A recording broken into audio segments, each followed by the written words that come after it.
This is the next chapter of fundamental of insurance, that is marine insurance. So let's start.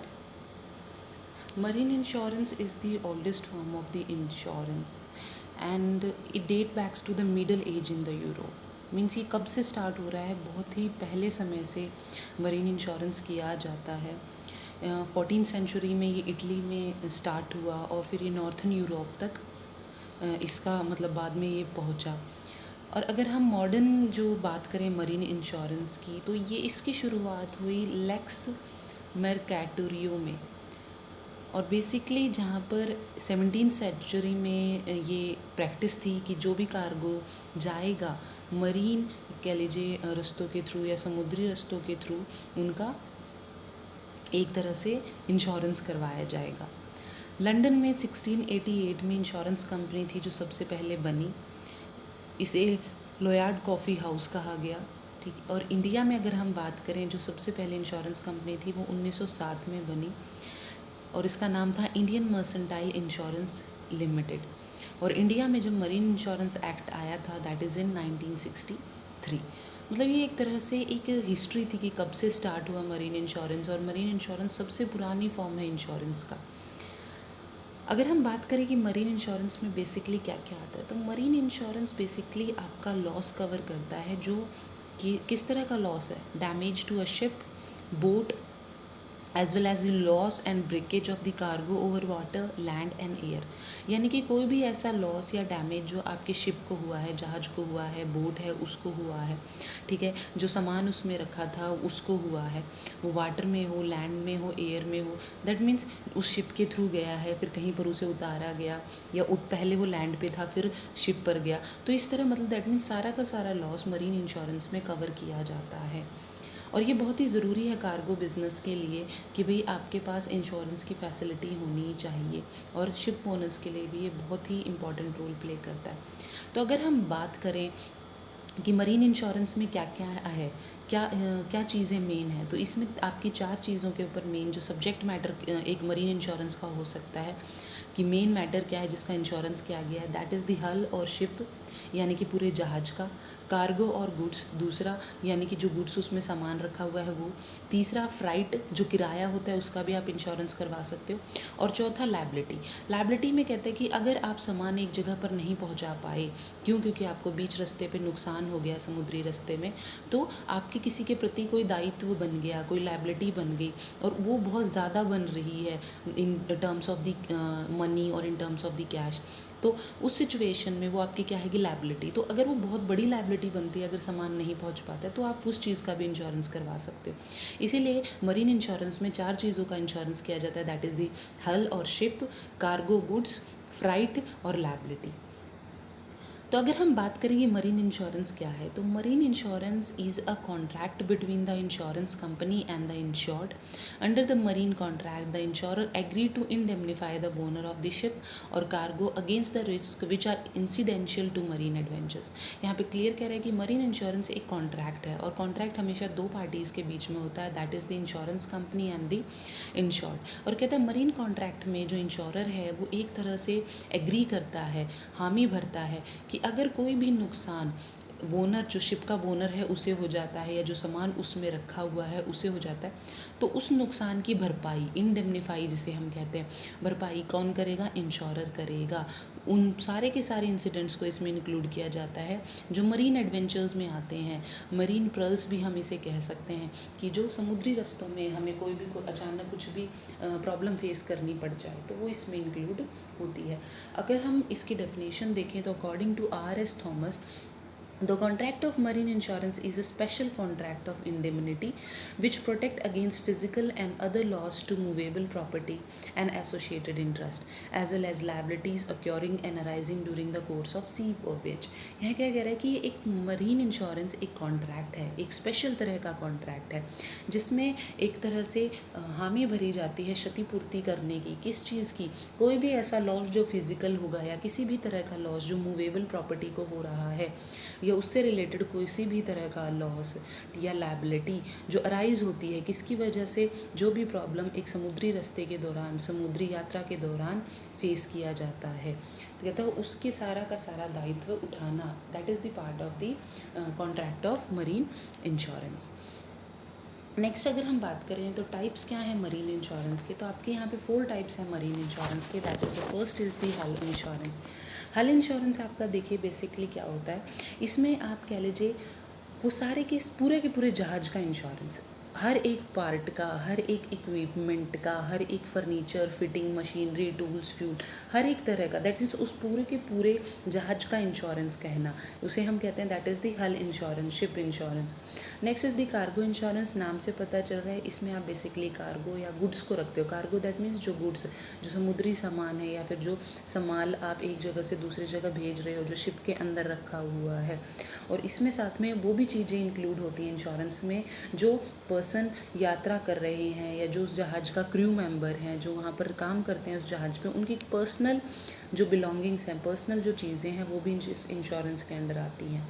Next is the flight insurance. Flight insurance नाम से पता चल रहा है, जहाँ पर आप ये पता है कि भाई फ्लाइट दैट मीन्स किराया, जो किराया होगा वो बहुत ज़्यादा है अगर आप एक सामान एक जगह से दूसरी जगह सामान भेज रहे हो, और वो किराया बहुत ज़्यादा है, अगर सामान वहाँ नहीं पहुँचा तो आपको बहुत ज़्यादा एक तरह से नुकसान हो जाएगा, या फिर जो शिपिंग कंपनी है उसे किराया नहीं मिलेगा अगर वो सामान एक जगह से दूसरी जगह ले जा रहा है और किराया भी बहुत ज़्यादा है, तो उस सिचुएशन में वो फ्लाइट इंश्योरेंस करवा सकते हैं। ठीक है, और जनरली जो है, जो बायर है वो फ्लाइट तभी पे करता है जब उसे गुड्स रिसीव हो जाते हैं। अगर उसे गुड्स रिसीव नहीं हुए या वो डैमेज हो गए या लॉस्ट हो गए बिटवीन, तो जो शिपिंग कंपनी है वो क्या करेगी, जैसे मैंने बोला कि उन लोगों को किराया नहीं मिलेगा, तो कहता है आप फ्लाइट इंश्योरेंस यहाँ पर करवा सकते हो ताकि आप सेफ़ रहो। लायबिलिटी इंश्योरेंस, ऐसी लायबिलिटी जो थर्ड पार्टी की तरफ हमारी बनती है in the case the goods are not exported to the concern person और टू दी पर्टिकुलर डेस्टिनेशन, तो उस सिचुएशन में कहता है कि आप लायबिलिटी इंश्योरेंस करवा सकते हो ताकि आपको प्रॉब्लम फेस ना करनी पड़े। तो these are the 4 types of marine insurance. Next आता है आपका types of marine insurance policy, किस किस तरह की पॉलिसी ऑफर की जाती है मरीन इंश्योरेंस के अंडर। तो इसमें आपकी आती है the first is the voyage policy. Voyage देखिए क्या होती है, एक पर्टिकुलर यात्रा के बारे में हम कहते हैं। ठीक है, तो इसमें क्या होता है, एक पर्टिकुलर यात्रा से रिलेटेड जितना भी रिस्क होता है वो इसमें कवर किया जाता है। यहाँ पर टाइम की कोई बाउंडेशन नहीं होती है कि भाई इतने टाइम तक ये रहेगा। जैसे ही जो शिप है एक जगह से स्टार्ट हुआ तो उसको एक एंड तक पहुँचना है। ठीक है, जब तक वो उस एंड तक पहुँचेगा तो ये एक वोवेज है, ये एक यात्रा है। ठीक है, तो इसी के लिए पॉलिसी ली जाती है। आप चाहो तो कार्गो के लिए पॉलिसी ले सकते हो, चाहे आप शिप के लिए पॉलिसी ले सकते हो, और जब तक उस पर्टिकुलर जगह पर सामान पहुंच नहीं जाता और वहां से वापस नहीं आ जाता शिप, तब तक ये पॉलिसी कंटिन्यू रहती है। Next is the time policy.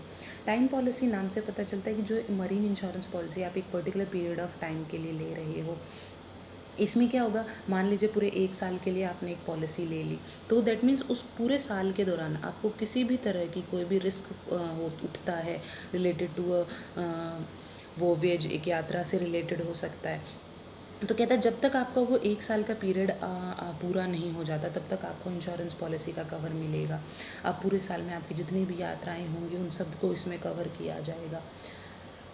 तो इसमें फ़ायदा क्या है, दैट मीन्स कि भाई अगर मान लीजिए आपका पूरा का पूरा 1 साल का टाइम पूरा हो जाता है, लेकिन एक यात्रा उस दौरान बीच में थी, दैट मीन्स वो शुरू हुई थी जब इंश्योरेंस पॉलिसी का टाइम था और ख़त्म हुई जब नहीं था, तो उस यात्रा पर भी जब तक वो पूरी नहीं हो जाती टाइम पॉलिसी एप्लीकेबल होती है। इस पॉलिसी में आप अदर पॉलिसीज़ की जो कंडीशंस है वो भी ऐड कर सकते हैं related to the interest, flight जो आप पे करते हो, वो पॉलिसीज़ के टर्म्स भी आप यहाँ पे इंक्लूड कर सकते हो। Next is the mixed policy. Mixed policy जो वोवेज पॉलिसी और टाइम पॉलिसी हमने बात करी उसका मिक्सअप होता है, जहाँ पर आप एक पर्टिकुलर यात्रा के लिए और टाइम की स्पेसिफाइड पीरियड ऑफ टाइम के लिए आप इंश्योरेंस पॉलिसी ले रहे हो। Next is the valued policy. Valued policy की अगर हम बात करें, जहाँ पर सब्जेक्ट मैटर डिटरमाइन है, स्पेसिफाइड है कि वो कितने अमाउंट का है, इंश्योरर और इंश्योर्ड के बीच में ये डिसाइडेड है कि भाई क्या सब्जेक्ट मैटर होगा, किस तरह की पॉलिसी होगी। दैट मीन्स कंपनसेशन अमाउंट है जो अगर in case of the loss वो बिल्कुल क्लियरली मैंशन है। अनवैल्यूड आपकी जो नेक्स्ट है that is the opposite of the valued, जहाँ पर ये एक पॉलिसी है, ओपन पॉलिसी है, जो प्राइस है या कंपनसेशन अमाउंट है, जो मेन सब्जेक्ट मैटर है उस स्पेसिफाइड नहीं है, वो तभी स्पेसिफाइड होगा अगर कोई इवेंट ऑक्योर हो जाता है तो। नेक्स्ट आपका आता है that is the floating policy. Floating policy देखिए इसमें क्या है कि आपकी का जो अमाउंट है वो मेंशन है, ठीक है, लेकिन जो नाम है शिप का या अदर पर्टिकुलर्स हैं वो यहाँ पर मेंशन नहीं किए जाते, उसे खाली छोड़ दिया जाता है और उसे बाद में भरा जाता है।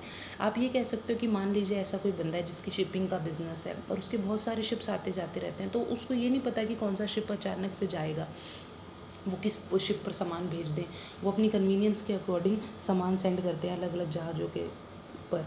तो उस सिचुएशन में आपको पता नहीं है कि जहाज़ का नाम क्या है, कितना माल उसमें जाएगा, तो आप क्या करते हो, एक अमाउंट ले लिया पर्टिकुलर जिसमें मेंशन है कि भी पूरे इतना अमाउंट का आपको, जैसे मान लो हम कह देते हैं कि भी आपको 50 लाख का आपने इंश्योरेंस ले लिया, 50 लाख उसमें अमाउंट मेंशन है, तो अलग अलग जहाज गए, कभी 10 लाख का गया, कभी 20 लाख का गया, तो इस तरह से वो अलग अलग नेम्स होते गए और उसी के अकॉर्डिंग आप इंश्योरेंस पॉलिसी को लेते गए। दैट मीन्स उस 50 जो अमाउंट बचा है उसी में से वो डिडक्ट होता जाएगा अमाउंट, और वो कंटिन्यू रहेगा जब तक कि वो पर्टिकुलर अमाउंट जो पॉलिसी का आपने लिया वो ज़ीरो नहीं हो जाता। Next is the cargo policy. Cargo policy देखिए जो एक ऐसी पॉलिसी जो पर्टिकुलर कार्गो के लिए ही ली गई है, ठीक है। इसमें जो प्रीमियम आप पे करते हो that is charge on the basis of the value of the cargo, जितना रिस्क उसमें इन्वॉल्व है, ठीक है। कि भाई एक जो सामान है आपके लिए वो बहुत ज़्यादा इंपॉर्टेंट है, उस पर्टिकुलर कार्गो के लिए ही आप क्या ले रहे हो, इंश्योरेंस पॉलिसी ले रहे हो। Next is the wagering policy. Wagering policy को हम ऑनर पॉलिसी भी कहते हैं, ठीक है। जैसे कि अगर हम कहते हैं कि भाई एक इंश्योरेंस के अंदर बहुत ही ज़रूरी है कि इंश्योरेबल इंटरेस्ट होना चाहिए पर्सन का, लेकिन अगर इंश्योरेबल इंटरेस्ट नहीं है तो उसे हम कॉन्ट्रैक्ट नहीं मानते, ठीक है। लेकिन जो वैगरिंग पॉलिसी होती है वहाँ पर अगर इंश्योरेबल इंटरेस्ट नहीं है तो भी आप इंश्योरेंस पॉलिसी ले सकते हो, लेकिन ये रिकॉग्नाइज नहीं की जाती लॉ पे, क्योंकि ये माना गया है कि अगर आप इंश्योरेंस ले रहे हो तो आपका इंटरेस्ट होना ज़रूरी बहुत है, वहाँ पर इंश्योरेबल इंटरेस्ट होना चाहिए। Next is the blanket policy. Blanket policy नाम से आप इसका एस्टिमेट लगा सकते हो। ऐसी पॉलिसी जो आप ये कह लीजिए ओवरऑल हर एक तरह के रिस्क को कवर करती है, ठीक है। पर्टिकुलर इसमें बिल्कुल मेंशन होता है कि वो किस टाइप का रिस्क होगा।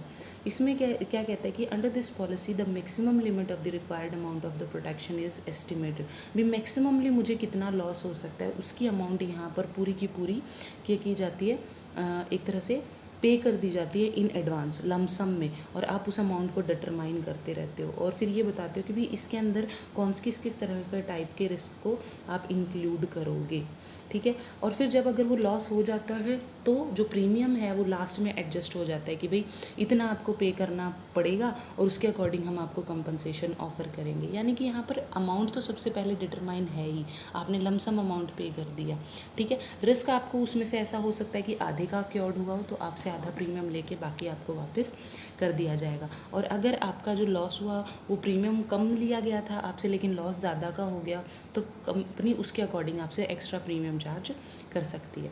Next is the port risk policy. Port risk policy देखिए जब जहाज पोर्ट पर खड़ा रहता है, ठीक है, खड़ा हुआ है, उसने अपना जो एंकर हम जिसे बोलते हैं वहाँ पर वो मतलब रुका हुआ है अपनी एंकर जो होता है बोलते हैं तो उसे, तो वो उसने पड़ाव कह दीजिए कि पड़ाव उसने वहाँ पर डाला हुआ है, वहाँ पर वो रुका हुआ है एक जगह, तो उस पोर्ट पर उसे खड़े खड़े क्या रिस्क हो सकता है, that is included in port risk policy. Next is the block policy. Block policy देखिए कहते हैं कि कई बार ऐसी मरीन पॉलिसीज़ होती हैं जो रिस्क कवर करती हैं लैंड वाला भी, that means risk on land भी उसमें इंक्लूड होता है, तो इस पॉलिसी को हम ब्लॉक पॉलिसी कहते हैं। जैसे मान लीजिए कुछ सामान है जो रोड के थ्रू आएगा या हाईवे के थ्रू आएगा और फिर फर्दर शिप में उसे डाला जाएगा, फिर वो आगे डेस्टिनेशन तक पहुंचेगा, तो आधा रास्ता तो रोड का हो गया, फिर आगे शिप उसको कवर कर रहा है आधे रास्ते को, तो उस सिचुएशन में उसे हम कहते हैं ब्लॉक पॉलिसी, जहाँ पर आप मरीन इंश्योरेंस के साथ साथ आपको रोड और रेलवे के थ्रू जब आप डिस्पैच करते हो तो जो रिस्क होता है वो भी इंक्लूड होता है। Next is the fleet policy. Fleet policy क्या कहता है, जिसमें अलग अलग शिप्स, बहुत ही नंबर ऑफ शिप्स आप इंक्लूड कर सकते हो, एक ही बंदे की बहुत सारी अलग अलग शिप्स हैं और उनको इकट्ठा उनका इंश्योरेंस करा लिया, that is called the fleet policy. Next is the composite policy. Composite policy देखिए क्या होता है, जब आप एक इंडिविजुअल से पॉलिसी ना लेकर कई लोगों से पॉलिसी ले रहे हो, that is called the composite policy, और यहाँ पर लायबिलिटी है वो अलग अलग डिसाइड होती है। इसके तो ये थी आपकी अलग अलग टाइप्स ऑफ पॉलिसीज़ जो मरीन इंश्योरेंस की में होती हैं। अलग अलग अपने नीड के अकॉर्डिंग यहाँ पर पॉलिसीज़ ली जा सकती हैं। The next is the marine policy conditions. कुछ कंडीशंस या क्लॉजेज मेंशन होते हैं मरीन पॉलिसी के अंदर, तो वो हम डिस्कस करेंगे। तो सबसे पहला आता है that is the risk clause. Risk clause में देखिए बेसिकली क्या बताया जाता है पॉलिसी के अंडर कि किस टाइप का रिस्क इस पॉलिसी के अंडर कवर है। जैसे कि भी आप कह लीजिए स्ट्राइक्स की वजह से लॉकआउट हो गए, रॉयट दंगे शुरू हो गए, टेररिज्म की वजह से, लीकेज की वजह से जो हुक होता है, जो अभी हमने कहा पड़ाव डालना, एंकर डालना, वो डैमेज हो गया, ऑयल डैमेज होगी, थेफ्ट होगी। दैट मीन्स हर एक अलग अलग टाइप के भी वाटर डैमेज है, स्वेटिंग है, हीटिंग है, इस तरह के अलग अलग सी पर्ल्स को आप इसमें इंक्लूड कर सकते हो। तो वो यहाँ मेंशन होंगे अंडर द रिस्क क्लॉज कि किस टाइप के रिस्क को आपने इंश्योरेंस में कवर कराया। The next is the general average clause. देखिए जनरल एवरेज क्लॉज में आपका जो इंश्योरेंस है उसमें जनरल एवरेज और सैल्वेज चार्जेस इसमें इंक्लूड किए जाते हैं। यहाँ पर क्या कहता है कि these are to be adjusted and determined according to the contract of the affreightment and the governing law and practices. This should be incurred to avoid or in connection with the avoidance of loss from any risk covered under the policy. यहाँ पे कह रहा है कि जो average clause होता है, यहाँ पर क्या कह रहा है कि आपको कह रहा है कि इसमें कुछ ऐसे क्लॉजेज यहाँ पर जनरल एवरेज में क्लॉज में इंक्लूड होते हैं कि भाई कुछ कंट्रीब्यूशन जो इंश्योरर है वॉलंटरली खुद करता है कि ताकि जो वेज है, जो यात्रा हो रही है समुद्री यात्रा, वो बिना किसी रुकावट के कंप्लीट हो जाए, वो पूरी तरह से आप ये कह लीजिए उसमें नुकसान ना उठाना पड़े किसको, इंश्योर्ड पर्सन को। तो इसमें हम ये सारी चीज़ें इंक्लूड करते हैं कि कितना आप लॉस अवॉइड कर सकते हो, जो भी रिस्क है आपको उससे under the policy. Next is the exclusion clause. Exclusion clause में देखिए इसमें बेसिकली क्या होता है, इसमें होती है that is the list of the clauses which are not covered under the policy. ऐसे रिस्क जो आपने इंक्लूड नहीं किए, जो अगर उस रीज़न की वजह से आपको नुकसान होता है तो आपको एक पैसा भी पे नहीं किया जाएगा इंश्योरेंस का। और ये किस तरह से हो सकता है भाई, विलफुल मिसकंडक्ट, जानबूझकर किया गया है, इम्प्रॉपर पैकिंग थी जो वो कार्गो गया उसकी डिले हुई, या ऑर्डनरी कोई ऐसी लीकेज होगी जिसकी वजह से सामान ख़राब हो गया। दैट मीन्स एक्सक्लूजन जिन चीज़ों की वजह से आपको इंश्योरेंस कवर नहीं मिलेगा। Next is the transit clause. Transit clause में बेसिकली आपकी वो कंडीशंस बताई जाती है कि इंश्योरेंस कब से स्टार्ट हो रहा है, किस समय से स्टार्ट हो रहा है, ठीक है, और ये कब तक चलेगा, जब तक कि आपका सामान एक पर्टिकुलर जगह पर, पर्टिकुलर वेयर हाउस पर नहीं पहुंच जाता। तो ट्रांजिट क्लॉज दैट मीन्स किस रूट को इसमें इंक्लूड किया गया है, कितने टाइम के लिए किया गया। Next is the valuation clause. Valuation clause में बाकायदा ये होता है कि सब्जेक्ट मैटर की कितनी वैल्यू है वो यहाँ पर इंक्लूड किया जाता है। दोनों पार्टीज़ इसके लिए एग्री होनी चाहिए और उसी के बेसिस पे क्लेम अमाउंट है वो डिसाइड हो पाता है। लेकिन जो वैल्यू सब्जेक्ट मैटर आपने डिसाइड किया है उससे ज़्यादा कभी भी आपको क्लेम नहीं मिलेगा। Next is the premium clause. Premium clause के अंदर हम जो प्रीमियम है वो मेंशन करते हैं कि कितना amount as a premium pay किया जाएगा by the insured to the insured company, ठीक है, क्योंकि जो इंश्योरेंस ये जो प्रीमियम है that is decided on the basis of the risk which is mentioned under the clause. यानी कि आपकी क्लॉज में जो रिस्क मैंशन किया गया है रिस्क क्लॉज के अंडर, उसी के बेसिस पर प्रीमियम डिसाइड किया जाता है। Next is the waiver clause. Waiver clause की देखिए अगर हम बात करें तो इसमें क्या कहता है कि भाई आप हैं वेवर क्लॉज दैट मीन्स अपने लॉस को कम कैसे किया जाए, कि कम से कम करने की कोशिश करना। कि मान लीजिए मरीन इंश्योरेंस है, वहाँ पर आपको किसी न किसी कोई समुद्री आपदा आ गई और उसकी वजह से आप अपना आपको नुकसान हो रहा है, लेकिन आप बचाने की कोशिश भी कर रहे हो खुद को भी और जहाज़ को भी। तो उस सिचुएशन में कहता है कि वो कहते हैं वेवर दैट मीन्स आप कम करने की कोशिश कर रहे हो लॉस को। तो यहाँ पे क्या कहते हैं कि किसी एक पार्टी का काम नहीं है कि वो ये कोशिश करे कि भाई लॉस कैसे कम किया जाए, लॉस कैसे कम किया जाए। दोनों पार्टीज़ दैट इज़ इंश्योर्ड हो चाहे इंश्योरर हो, वो उनकी दोनों की ही ये कोशिश होनी चाहिए कि लॉस कम से कम हो। यानी कि आप ये ना मान के चलें कि भाई ये तो इसका काम है तो मैं क्यों करूँ दूसरी पार्टी का। दैट मीन्स दोनों पार्टीज़ को एफर्ट अपनी तरफ से करने चाहिए। Next is the collusion clause. Collusion clause देखिए इसमें क्या कहता है, जो इंश्योरर है वो हर तरह के लॉस के लिए लाइबल होगा जहाँ पर एक शिप दूसरे शिप के साथ भिड़ जाता है, उनका टकराव हो जाता है, ठीक है। तो इसमें क्या कहता है कि जो शिप का नुकसान हुआ उसकी फुल वैल्यू नहीं पे की जाती क्योंकि वो बहुत ज़्यादा होती है, लेकिन एक फिक्स परसेंटेज पे की जाती है। Next is the continuation clause. Continuation clause क्या कहता है, जो इंश्योरेंस है वो अपने आप ही कंटिन्यू हो जाएगा। जैसे ही मान लीजिए आपने 1 साल का इंश्योरेंस लिया, 1 साल का आपकी पॉलिसी थी वो ख़त्म होगी तो फिर ऑटोमेटिकली स्टार्ट हो जाएगी, ठीक है। और अगर बीच में कोई यात्रा है और उससे पहले वो ख़त्म हो जाता है तो जब तक वो यात्रा पूरी नहीं हो जाती वो insurance as as it is मान्य होगा। Next is the institute replacement clause. इसमें क्या कहता है कि मान लीजिए ऐसी कोई मशीनरी है जहाज़ की, या जहाज़ खुद है, दैट मीन्स वो डैमेज हो गया, तो वहाँ पर क्या कहता है कि जो कॉस्ट ऑफ रिप्लेसमेंट होगी या रिपेयर होगी वही दिया जाएगा। आप एक न्यू मशीन की कॉस्ट वहाँ पर कभी भी नहीं दोगे, वहाँ पर हमेशा वही कॉस्ट दी जाएगी जो क्या है रिप्लेसमेंट कॉस्ट से ज़्यादा ना हो, या अगर हम उसे रिपेयर कराएं उस पर्टिकुलर पार्ट को तो उससे ज़्यादा ना हो। Next is the sue and the labour clause. इसमें कहता है जो इंश्योर्ड है उसे पूरी कोशिश करनी चाहिए कि वो लॉस को कम से कम कर सके, मिनिमाइज़ करने की उसे कोशिश करनी चाहिए, ठीक है। और ये जो सू एंड लेबर क्लॉज है ये पूरा राइट देता है इंश्योर्ड पर्सन को कि वो सारे रीज़नेबल चार्जेस को रिकवर कर सकता है, ठीक है, उनको ले सकता है जो उसने उस लॉस को कम करने के लिए उठाए थे। यानी कि अगर हम बात कर लीजिए, मान लीजिए कि भी नुकसान हो रहा है मरीन इंश्योरेंस में, आपका कुछ सामान था जो मॉइस्चराइजेशन की वजह से ख़राब होने लग गया, तो आपने अपनी तरफ से पूरे एफ़र्ट किए उनको स्टोर करने का, सब करने का, और उसमें अगर आपका कुछ खर्चा हुआ है ताकि लॉस कम से कम होता हो, इसलिए आप वो खर्चे उठा रहे थे, तो इंश्योरेंस कंपनी उन्हें भी पे करने के लिए लायबल बनती है। And the last is the insolvency exclusion clause. इसमें क्या कहता है जो इंश्योरर है वो कभी भी लायबल नहीं होगा किसी भी तरह के लॉस के लिए, डैमेज के लिए, जो किस लिए हुआ, अराइज हुई, क्यों अराइज हुई, ड्यू टू इंसॉल्वेंसी और financial default of the consignee, ठीक है, कि जो इंश्योरर पर्सन भी हो सकता है या जो सामान लेके जा रहा है उसकी खुद की अगर कोई वो इंसॉल्वेंट है या फाइनेंशियली या उसका दिवालिया निकल जाता है तो उसके लिए इंश्योरेंस कंपनी कभी भी लायबल नहीं है। तो these are the marine policy conditions. तो ये कुछ इंपॉर्टेंट टर्म्स थी। That's for today. Thank you.